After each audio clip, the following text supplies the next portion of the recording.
Yet many in the crowd believed in him, saying, does that word believe lead us to ask the question in such a way that Jesus has done so much that will the Messiah, or could the Messiah do more than he already has done? Look at what Jesus has done by this point. He has raised the dead by this point. He has healed the sick. He has cured the lame. He has turned water into wine. Jesus has performed multiple miracles at this point in his ministry. Remember that in chapter 11, we're going to go to the last week. And then 11 to 21 is all the last week. So here at chapter 7, we are about halfway, 2/3 of the way through his ministry. We're at the point that he has done many miracles, and that question becomes, will the Messiah do more than this man has done? Or the statement of faith, this man has done so much, how could the Messiah have done any more? They make the comment that when the Messiah comes, will he do more signs than Jesus? The belief into that is a great part of them asking that question, that they are very much on the side of, because we believe that Jesus has done so much that he must be the Messiah. Now that's the way I read that question. I know there's two ways to read it. I read the question as, Jesus has done so many things, doesn't all of this prove he's the Messiah? That's what the Pharisees heard. That's exactly what the Pharisees heard, because verse 32, the Pharisees heard the crowd muttering such things about him, and the chief priests and the Pharisees sent temple police to arrest him. Now, here's what's interesting. They're hearing everybody talking about the fact that this must be the Messiah. When you look at everything he's done, they're taking that question that was asked of will the Messiah do more, they're taking that as the people believed this is the Messiah. This has to be the Messiah who could do more than Jesus has done. I mean, come on, folks. What greater belief is there than to see someone raise somebody from the dead? The only time, the major time that we've seen that happen before is Ezekiel and the dry bones. Although there are others that are raised for the dead, we normally think about Ezekiel and the dead and the bones because Lazarus had been dead for 4 days. It's not like, as in Paul's case, the man just died. Lazarus has been dead for 4 days. Mary and Martha even say, Lord, by this time he stinks. He's already started to decompose. And then he raises him from the dead. And then the crowd begins talking about all that he has done.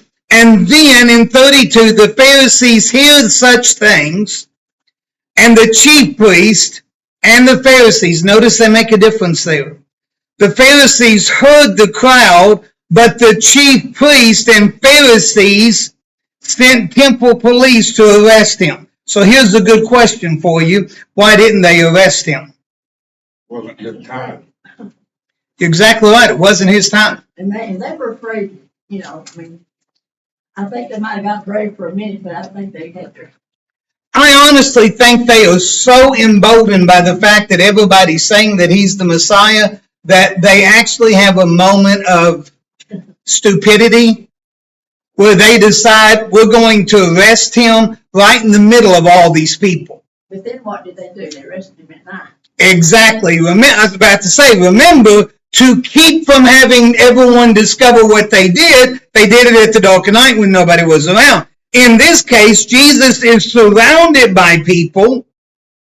Everybody's listening to him. Some of them are even calling him Messiah. And you're going to send in the temple police to arrest this man. Well, a couple of things here that are important. As always, the Pharisees are looking out for themselves. But the temple leaders, the only thing they cared about was themselves. They did not look out after the people. They didn't look after the people. They used the laws against the people. They used sacrifices against the people. they used their position in the temple as the power to enrich themselves. And they got rich off the temple. If Jesus is the Messiah, as these people are saying, and they begin to hear people leaning toward that, believing Jesus is the Messiah, then that means that the people might turn on the Pharisees, because what Jesus is teaching turns the temple upside down on its head. It does away with the sacrificial system, because remember, sacrificial system is not part of the Ten Commandments. That comes at a much later date. Jesus said, I came to change not even the smallest tittle of the law. Jesus is living by the Ten Commandments. If Jesus is living by the Ten Commandments and he's healing people on Sunday, remember the man had the withered hand? Jesus straightened it out. It was on a Sunday. The man that was laying at the pools of Bethesda, it was on a Sunday. If Jesus is the Messiah and Jesus can heal and do things on Sunday, then all of a sudden the temple law gets called into question by the Son of God. Now, there's a lot of people that question the law over the years. But when the Son of God questions the laws of the temple, the priests pay attention to that. The chief priests, the Pharisees, and the Sadducees, they pay attention to that for two reasons. Number one, the laws of the temple, not God's law, the laws of the temple give them absolute power. No one could overrule the Sanhedrin. When the Sanhedrin joined, all 72 priests plus the chief priest, all 73, when all 73 of them gathered and made a decision, nothing could overrule them. They had absolute power. And they didn't want anything that would question or corrupt that power. Now, you stop and think about what kind of power that gives a man or men, that whatever they say is considered to be coming from God. The only other person that has that power is the Pope, who has absolute power over the Catholic Church. Problem with any time you give someone absolute power, the old saying, absolute power absolutely corrupts. And it had the temple. And I realize our government is not a religious system, but it's run the same way. It's ran you're right, it's ran the same way. In the days of Jesus, although they answered to Rome about things publicly and about Roman law, all things religious, even Rome deferred to the Pharisees and Sadducees on things religious. If you'll remember, when they took Jesus before Pilate, Pilate said, he's not broken Roman law. You said he committed blasphemy. That's your problem, not mine. That's your law, not my law. You go deal with him. Because the Romans didn't care about religious temple laws. They only cared about Roman law. That's why when Jesus is crucified, that Pilate has put over the top of his head, this man claimed to be the King of the Jews. Because that's what Pilate crucified him on, was an attempted revolution, or to place himself above Caesar. That's the only way.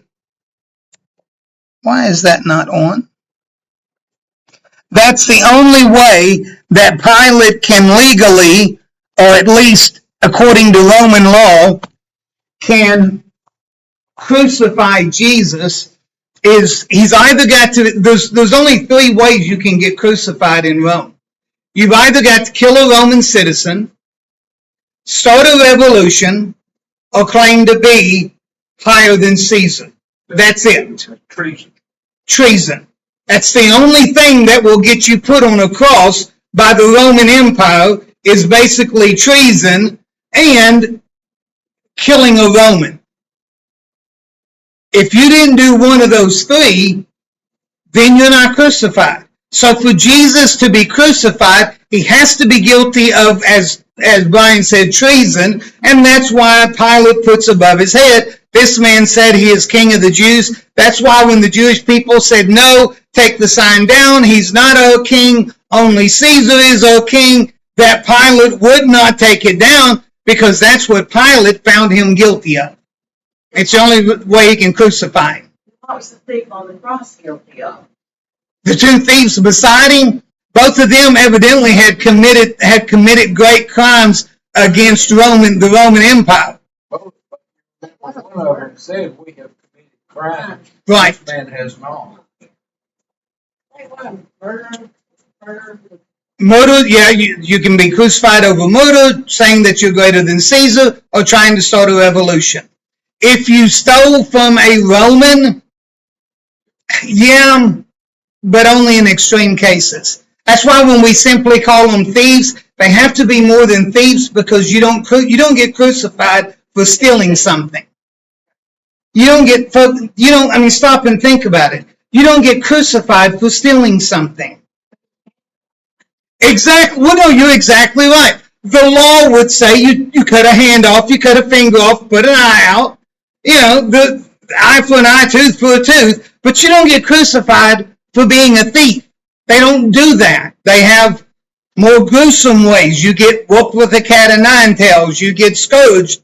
There's a lot of things that you do, but just being a thief won't get you crucified. That's why when we call the two hanging on each side, when we call them thieves and think that that's all they are, no, they're more than thieves. They committed great crimes. They're hanging on a tree.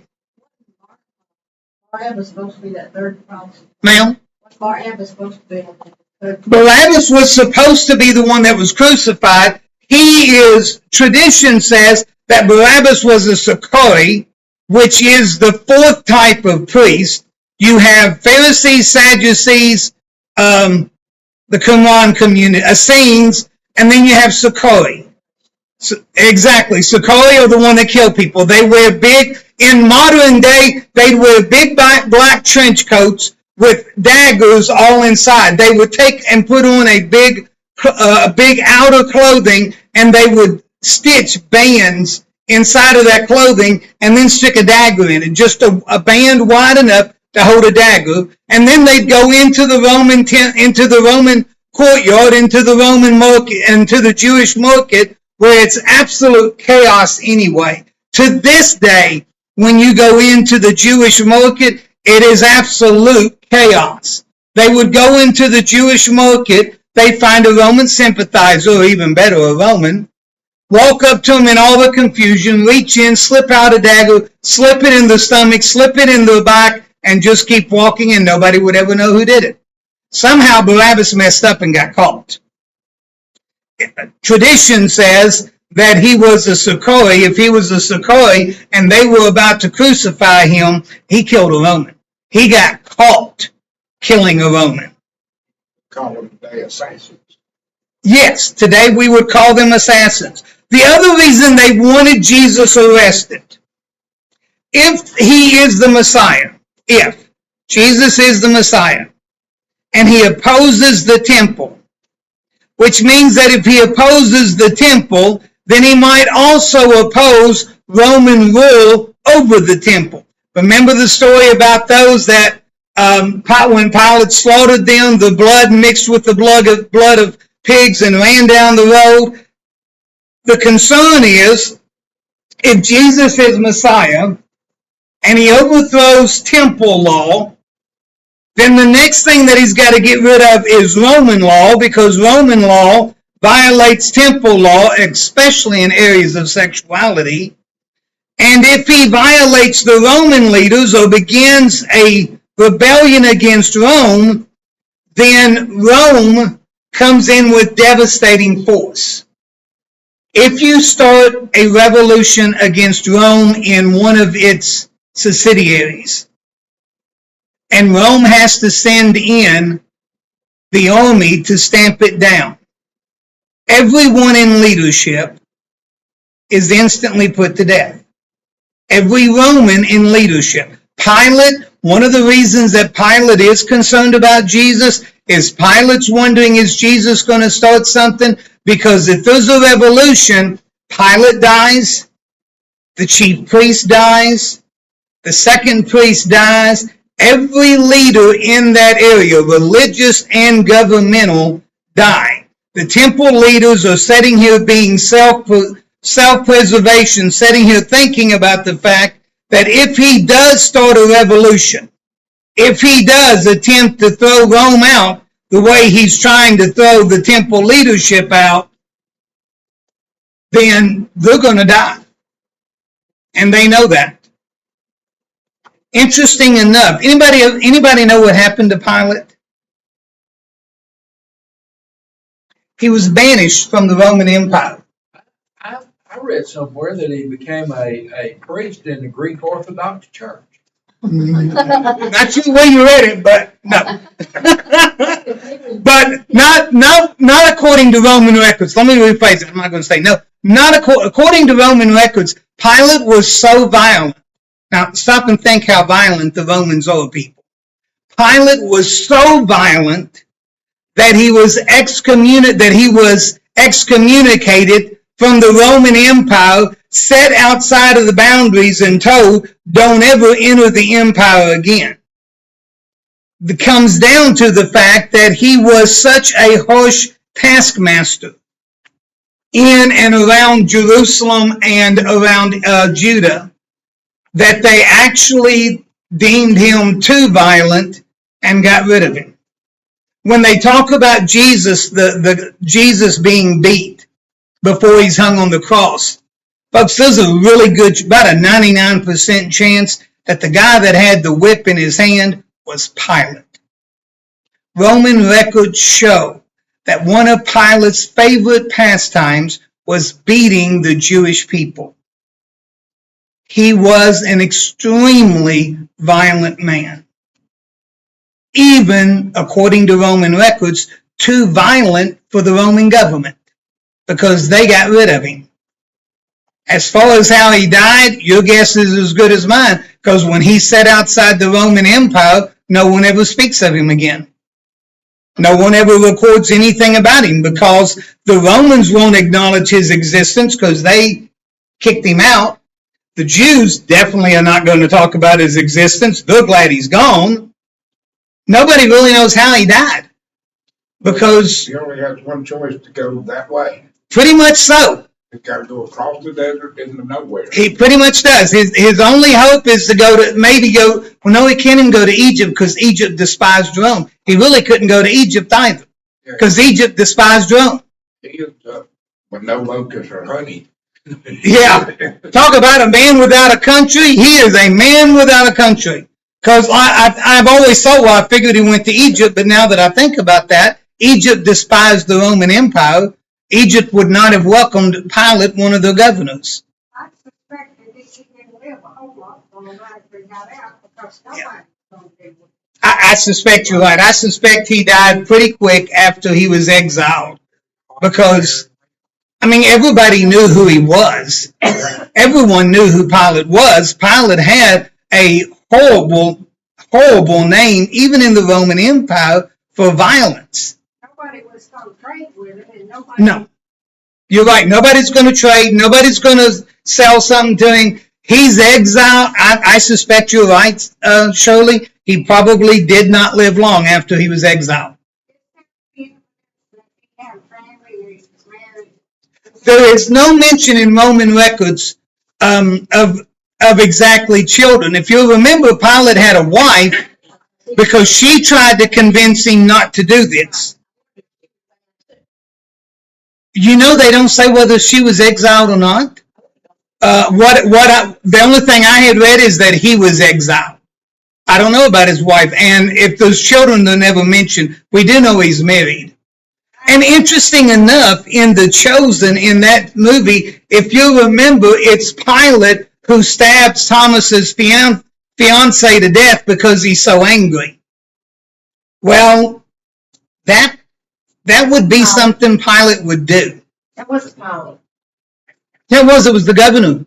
It wasn't Pilate. I thought it was Pilate. It was the governor. Who was the governor? No, it wasn't. It wasn't Pilate. Oh, okay. I thought it was Pilate. But he was just, And the chosen, he's, in my interpretation, the way I saw him in the chosen was he was well, very feminine. who, Pilate? No. No, I'm saying in In the chosen, yeah. No, Pilate is a bloodthirsty, violent man. Like I said, so violent, even Rome throws him out. Folks, you gotta be bad for the Roman Empire to throw you out. You gotta be bad. Jesus then said, I will be with you a little while longer, and then I am going to him who sent me. Now, the one thing we know, because in verse 30, go back to verse 30 for a moment. If you remember, Jesus said, my time has not yet come. So we know they can't arrest him because his time hasn't come. What's interesting is John never tells us if the police ever come to get him. He doesn't, because for John, that's not important. What is important is the fact that Jesus continues to teach. They could, even if they came, they couldn't arrest him. It's not his time. He's got about a year, roughly a year left in his ministry at this point. So Jesus, knowing what they're up to, he knows that they really want to get him arrested, but he also knows his time has not come, so he's not in a hurry to leave. But there is three interesting things about this one verse. First one, notice he says, I will be with you a little while longer. Jesus' time is limited. He knows his time is limited. He says, I will be with you just a little while longer. Jesus knows his life is about to come to an end. Now, there's always that old question of, did Jesus know when he was going to die? Evidently he did, because he told them, guys, I'm not going to be here much longer. Notice he says, I am going. Now, when we hear someone say, I'm going to go home, that means it's their choice, right? If I tell you I am going somewhere, most likely it means that it's my choice that I'm going there. Look what Jesus says. And then I am going. It's Jesus' choice to go. No one's hurrying him up. No one's going to kill him before it's his time. No one is going to rush his death. He goes willingly to him who sent me. Now, one of the things that I love any verse where Jesus says that you cannot follow me is that as righteous and as pious as the disciples could be sometimes, let's face it, folks, they could be arrogant. We've seen the fights they had over who was the best, who was the greatest, who would sit beside him at the banquet. The disciples had an ego. Peter definitely has an ego. But then again, honestly, if you're walking with the Messiah, the Son of God, who wouldn't have an ego? Who wouldn't think, I'm a little bit better than them because I'm walking with the Son of God? We know that they did have a little bit of an ego. I always love it when Jesus says, where I go, you cannot follow me, not making the distinction that they cannot follow Jesus into his kingdom. As righteous and as pious as the Pharisees, forget the disciples for a moment, as righteous and as pious as the Pharisees are, or think they are, they can't get into heaven. Now, that's if you're a Pharisee and you're listening to Jesus talk about the fact that that he is the Son of God and that his Father is God. That's kind of a kick in the pants when he says, you can't follow me. You can't go where I go. Here's what's really interesting. At this point in time of his ministry, when Jesus says in verse 34, you cannot come, the disciples would not go to heaven at this point either, because they still don't understand who the Messiah is. They think he's an earthly king. They think that he's a great warrior king who's going to throw Rome out of Israel and is going to sit on the throne, and he's going to put a descendant of Aaron back in charge of the temple. He's going to completely rebuild the temple. Everything's going to be great and wonderful. See, Peter's sitting over there right now saying, well, he's talking to everybody else, not us. It's exactly what Peter's doing. Peter's sitting there thinking, boy, he's really preaching at them today, ain't he? You will search for me, verse 34. You will search for me, but you will not find me. And where I am, you cannot come. Now, Jesus makes a switch here that you've got to be aware of. In verse 33, he's talking about his physical body. I will be with you a little while longer. In 33, he's talking about physically. Then I am going to he who sent me. In verse 34, he moves to a spiritual frame of mind. Most of what he has taught over the last 20 or 30 verses has been in the physical realm. You can't follow me. Who can do more than what he has done? I am the Son of God. So much of what he's been teaching has been in the physical realm, but in 34, he switches to the spiritual realm. You will search for me. Well, stop and think about it. The Jewish people have been searching for a Messiah since the beginning of the Jewish nation. They've been waiting for this Messiah. I think when Jesus says you will search for me, it's not a physical search that they're going after, but that they will seek to search out and to find the Messiah. You will search for me, but you will not find me. Because as priests, Pharisees and Sadducees and chief priests and Sicarii and Essenes and all of the other groups of the faithful Jewish people, they can't find Jesus. They can't find Jesus because they can't let go of the law long enough to see who Jesus is. Because if they let go of the law, they lose their power, their wealth, their standing in the community. If they accept Jesus as the Son of God and as the Messiah, then that means that they are no longer the leaders of the temple, because if you admit that Jesus is the Messiah, obviously you're going to put Jesus in charge of the temple. You'll search for me. They've been searching for thousands of years. You will not find me, and where I am, you cannot come. Yeah, Brian. If you can put all the robes and bells and whistles on you and not be a believer. Yes, yeah, of course. The disciples, I feel like they didn't know exactly who Jesus was until Pentecost. I would agree with you, yes. It's Pentecost before they really get it. I would So agree. until then, they're thinking of Jesus like you said, but they have not come spiritual believers. Right. The only way you go and find Jesus is as a believer when he goes to the Father. So neither one of them can come. Here's a question for you. Let's chase a rabbit for a moment. Can you be a Christian and not have received the Holy Spirit?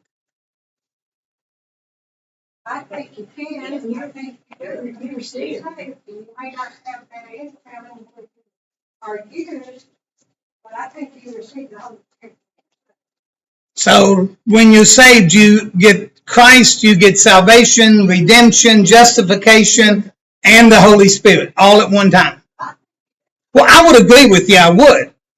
But there are churches, there are denominations who would say, no, you can be saved and not have the Holy Spirit. Well, I think, to me, that just means that you mature enough and close enough in the Word that you receive what the Lord has got you set to do. Right. I also believe God will abandon you to your sins if that's the way you choose to live. So, And you know, lots of Christians have had the faith, and then lobster. Well, I agree with you, Gerald, because I think you can lose your salvation. I think you can intentionally choose to walk away from God. But there are denominations who would argue you to death over the fact that you can't lose salvation. Well, if you can't lose salvation, then that means you don't have free will. Well, Christ will never abandon us. He will never abandon us. That's why we can't lose our salvation, is because Christ won't Oh. abandon us. But we can abandon can't him. Abandon him. He will. I tell you an interesting. Abandon us. I tell you an interesting story I heard the other day that I think is really relevant. A man and woman going down the road in the car happened to see a car pass them. Very young couple sitting there